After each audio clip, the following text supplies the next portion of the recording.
গরিব বাবার ছেলে, আমি গরিব বাবার ছেলে, কোন রকম বেঁচে আছি দুই মুঠো ভাত খেয়ে।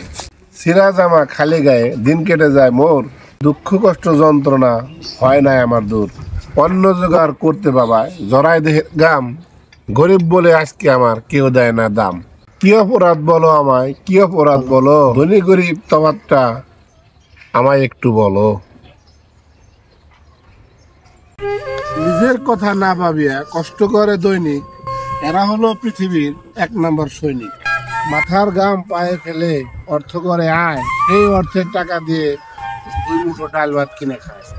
রোদে পুড়ে বৃষ্টিতে ভিজে কষ্ট করে রোজ, কষ্টের কথা বাদ দিয়ে তারা পরিবার রাখে খোঁজ। কষ্টের পরে 2 টাকা হাতে পেলে হয় অনেক খুশি। আমরা যদি শ্রমিকদের সাথে খারাপ ব্যবহার করি, আমরা হব অনেক দোষী।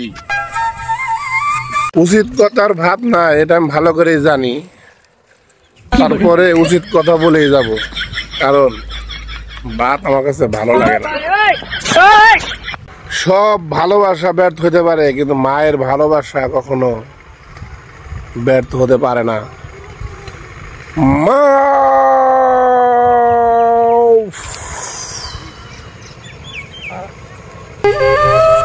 নিজের কথা না ভাবিয়া কষ্ট করে দৈনিক, এরা হলো পৃথিবীর 1 নম্বর সৈনিক। তার গাম পায়ে ফেলে অর্থ করে আয়, এই টাকা দিয়ে তারা 2 মুঠো ডাল ভাত কিনে খায়।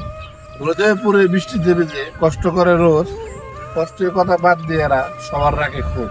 কষ্টের পরে 2 টাকা পেলে হাতে হয় তারা অনেক খুশি।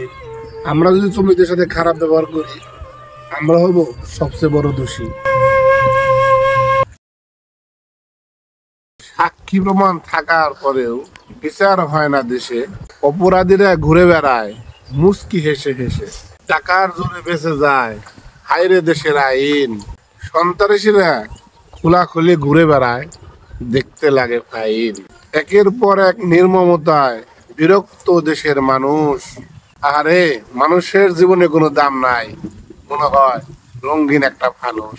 নারী কখনো বলবে না সে তোমাকে ছেড়ে চলে যাবে, কিন্তু এ কথা সত্য, সে এমন পরিস্থিতি তৈরি করবে তুমি নিজেই ছেড়ে দিতে বাধ্য হয়ে যাবে, এটাই বাস্তব। শখের বয়সটা অভাবে অভাবে শেষ হয়ে গেল, শখ তো পূরণ করতে পারলামই না, কিন্তু নিজের জীবন বাঁচাতে এখন হিমশিম খাচ্ছি, এটাই বাস্তব। প্রেম ভালোবাসা করে বিয়ে করলে সুখ হয় না, এটা আমিও জানি। পরে আমি একটা বিয়ে করুম, পরে আমার দাদারে বললাম, নানারে বললাম, পরে আমারে বললো আচ্ছা ঠিক আছে পাতে দেখি। তো ওনারা একটা পাতে দেখলো, দেখে আসার পর আমার বলতেছে যে পাত্রে একটা দেখছি, মেয়ের বাড়ি থেকে তোমার দেখবো।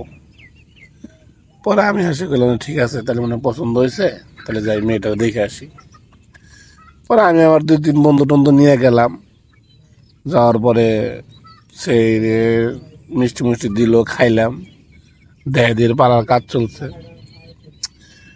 হঠাৎ ওই মেয়ের পিচ্ছে একটা ভাই আছে, আইসা কইতেছে এরা চিনি, আমি এরা চিনি, টিকটক করে, খালি পাগলের মতো ভিডিও করে।